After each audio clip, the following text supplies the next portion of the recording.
佢嗰日過嚟就揾我，佢話佢有咗，係佢話佢有咗，咁然之後想問要唔要同佢男朋友講，係啦。咁通常作為我哋呢啲叫做好事嚟㗎，係啦，我哋就會覺得啊呢件好事係係啊應該係好快速咁樣去分享，而唔係喺度焦慮要唔要同佢講啦。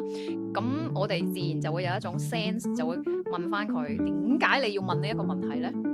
因為其實我哋都要即係俾翻啲 background 嘅資料俾我哋噶嘛。咁然之後佢亦都暢所欲言嘅，佢就話呢，因為佢男朋友其實係有妻子嘅，係啦係有妻子嘅，咁佢就唔知。所以佢係一個小三嘅一個角色。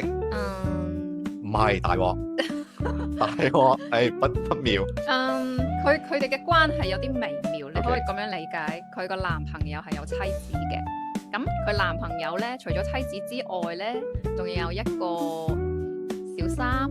即係佢連小三。OK， 你繼續啦。咁然之後，我喺你呢度呢，我聽咗咁多故事之後呢，我對於呢啲嘢呢，我已經唔會好驚訝㗎啦。哦，係咩？係我咁然之後佢有妻子啦，有小三啦。咁但係呢，佢男朋友話：你唔係阿四㗎，你唔係小四㗎，你同我個小三係平起平坐嘅，所以你都可以當佢係小三嘅。小3.2。冇錯，小3.2嘅版本啦，係啦。咁然之後呢。